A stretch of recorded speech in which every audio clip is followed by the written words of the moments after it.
Estamos esta mañana en contacto con José Luis Montenegro. José Luis es periodista especializado en temas de seguridad, ha hecho libros pues muy importantes y fuertes vinculados, relacionados con el tema del crimen organizado. Y bueno, estamos frente a este panorama y vimos, José Luis, que pues regresaste a Guacamaya Leaks como los periodistas que han podido acceder a este universo de información que ya nos dijo el secretario de la Defensa Nacional que no es oficial. Dime tú, José Luis, ¿con qué te encontraste? Buenos días y bienvenido. Buenos días, Carmen. Gracias por la invitación. Es un gusto estar aquí en tu espacio. Fíjate que sí, por alusiones personales referías que el secretario de la Defensa Nacional, el general Ricardo Trevilla, dijo en la mañana que no se puede informar, voy a citar textualmente, no se puede informar algo que no está comprobado y todo lo que se sustrajo por hackeo, en el caso de Guacamaya Leaks, no es oficial, no es información oficial, pero a la vez dijo que pues estaba esta información a disposición de la Fiscalía General del Estado de Tabasco, inclusive de la Fiscalía General de la República, una contradicción absoluta.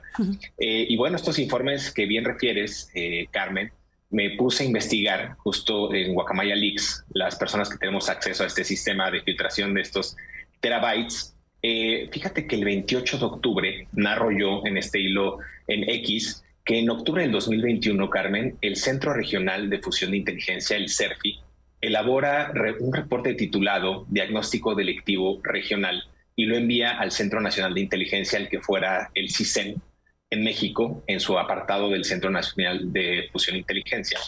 Y hay algo muy interesante porque desde ese entonces ya había habido pues un mapeo muy prístino de las actividades delictivas del que después sería apodado el comandante H o el abuelo, y figura al menos en dos estructuras delictivas junto con todo, digamos, su compadrazgo o sus redes criminales, entre ellos uno de sus allegados, de Hernán Bermúdez Requena, conocido como Carlos Tomás Díaz Tomasín, quien es pues ya vinculado a proceso en febrero de este año por lavado de dinero y extorsión.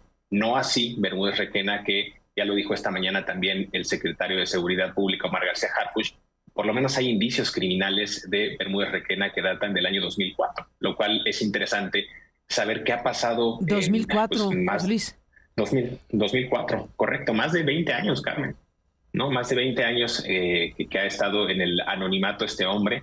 Había estado bajo el sigilo y bajo el AMPA y nadie se enteró. Esa es la pregunta que hago yo en este hilo en X. Nadie se enteró de las actividades, siendo que ya habían mapeado. Y retomando lo que decía en la mañana el general Ricardo Trevilla, no es información oficial. O sea, estamos hablando de una investigación tan minuciosa que inclusive en todo el panorama delictivo y la presencia de principales conflictos en el estado de Tabasco, mapeados en 2021, ya se hablaba, Carmen, de un incremento del 46.42%, por ejemplo, de homicidios dolosos y una tendencia al alza del 100% en el caso de los secuestros.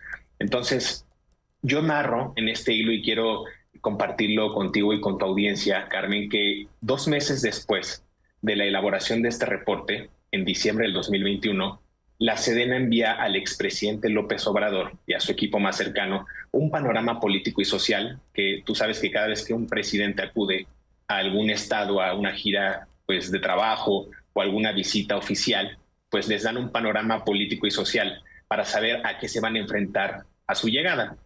Bueno, pues en este reporte, cuando el presidente decide ir el 23 de diciembre del 2021 a Palenque, a una cena navideña, primero llega a Tabasco y nadie le informa al expresidente López Obrador que Bermúdez Requena está bajo una investigación y bajo un organigrama criminal pues bastante nutrido de colaboradores que están inmersos no solo en el tema del huachicol, Carmen, sino también en el secuestro, la extorsión, inclusive en el cobro de piso a algunos establecimientos y locales comerciales allá. Pero sí le explican en su panorama político y social al presidente que pues Bermúdez Requena va a ser el encargado, irónicamente, de mantener la paz y el orden social en el estado durante su visita. Es irónico que meses antes ya habían catalogado en informes oficiales de la Secretaría de la Defensa a este personaje como un presunto delincuente y activo miembro de la Barredora, este brazo armado del cártel Jalisco Nueva Generación,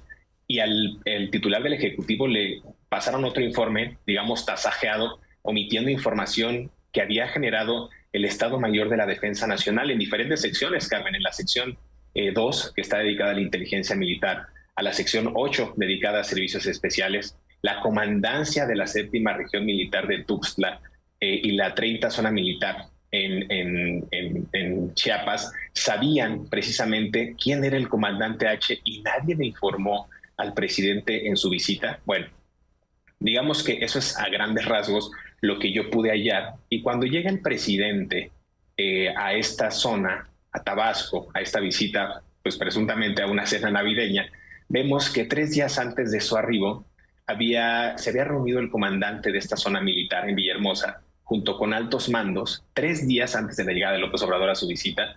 ¿Y qué crees, Carmen? Ahí sí contemplaban a Bermúdez Requena como un delincuente, porque se había enviado este informe que ya había mencionado del CERFI sureste al CENFI, es decir, al Centro Nacional de Inteligencia, y había un despliegue y una exhibición de nombres, Carmen, que es abismal. Es, por decirlo menos, quiero ser muy respetuoso con tu audiencia y con tu espacio, pero por decirlo menos era o es, no sé si siga operando, pero es una porquería lo que pude encontrar en Tabasco. La estructura delictiva a cargo de Hernán Bermúdez Requena con otros socios criminales, entre ellos Euler Rubalcaba Colorado, el comandante Rayo, otros más como Benjamín Mollinedo Montiel, el Pantera, que con el aval, Carmen, del comandante H, ya habían tomado el control de ciertas zonas como Huimanguillo, Cárdenas, en Tabasco, para contratar inclusive exmilitares de Chiapas para que trabajaran en esta estructura criminal con un pago o un sueldo mensual de 3,000 pesos.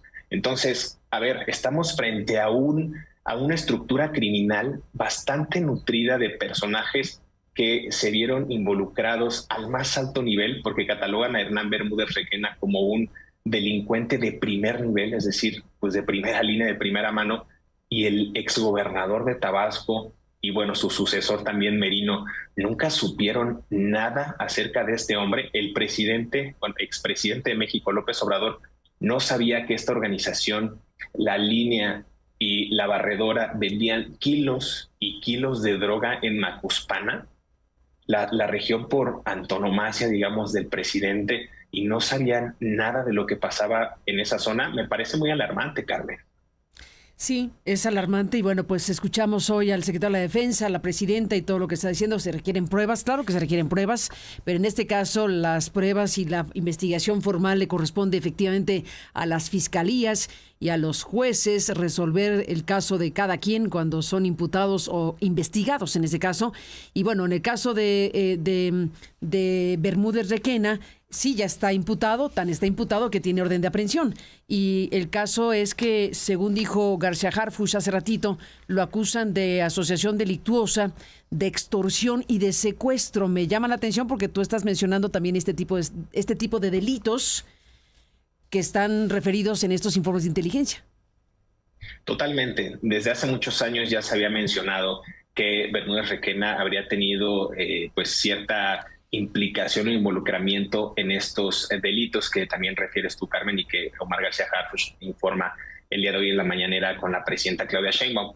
E interesante también recalcarle a la audiencia que ustedes recordarán que durante el primer informe de gobierno de López Obrador, el expresidente dijo que ya había terminado y que él había erradicado por completo el huachicol. No, bueno. Pues lamento decepcionarte a ti, Carmen, y a tu audiencia, lo digo a modo de sorna, porque esta estructura que operaba y seguramente sigue operando en Tabasco, liderada por este hombre que ya mencionaba, Euler Rubalcaba, el comandante Rayo, era cercano al comandante H, y en un mapa que hace la Secretaría de la Defensa Nacional, que sí son informes oficiales, hay que mencionarlo, y hablaba de esta red de huachicol operada en Paraíso y Comalcalco, en Tabasco, y ambos tenían como principal operador justamente a este Rubalcaba, que era a su vez pues muy cercano a Carlos, ya lo mencionamos, Carlos Tomás Rodríguez, el Tomasín, a su vez cercano con Hernán Bermúdez Requena, puesto por Adán Augusto López como secretario de Seguridad. Es decir,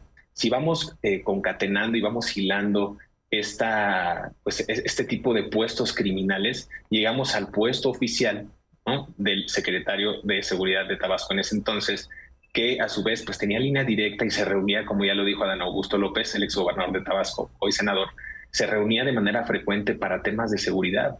nunca supo nada. Eso es algo muy interesante y destacar otro informe, Carmen, que yo hago público en mi cuenta de X, que en febrero del 2021, un sujeto a quien pudieron identificar en las comunicaciones de la Sedena, conocido como Carlos René Cruz, el Taca, un integrante del cártel Jalisco Nueva Generación, vinculado a otros delitos, entre ellos el robo de hidrocarburos en Tabasco, en Veracruz y en Puebla, hablaba sobre la presunta llegada de 30 a 40 personas, todos ellos miembros de la 4T, así dice en esa comunicación filtrada, a Tabasco para investigar a la Fiscalía General del Estado y también para investigar al entonces secretario Hernán Bermúdez Requena, quien ya tenía, y dice el informe oficial de la Sedena, por casos de corrupción. Entonces, volvemos al punto. Claro que había un involucramiento, claro que había un conocimiento pleno de las autoridades, y destacar lo que mencionaba al principio, que en el informe que le dan a López Obrador y que llega y que está disponible en el Centro Nacional de Inteligencia,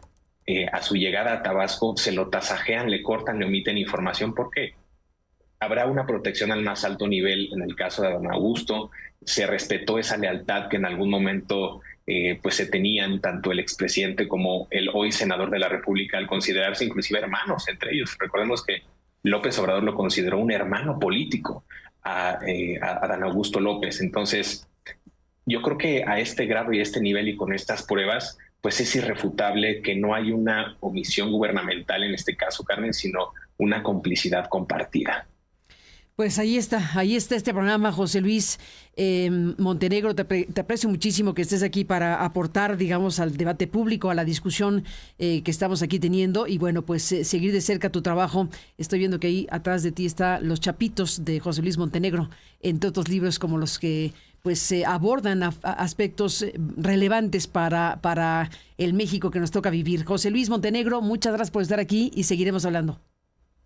Te abrazo con mucho gusto, Carmen. Gracias por la invitación. Y este es uno solo de los trabajos que estamos elaborando. Ya se avecina también otro proyecto interesante de narcopolítica que ya lo platicaremos si nos permites en tu espacio. Ya nos contarás con gusto, seguro que sí. Gracias, José Luis, por estar aquí. José Luis Montenegro, gracias por estar aquí esta mañana. Un abrazo. Y bueno, pues sí, José Luis, que es este joven periodista que ha investigado cosas de alto calibre, digámoslo así, Los Chapitos, los Narco Juniors, también es un libro de José Luis, y bueno, pues todo esto que forma parte de una realidad como la mexicana.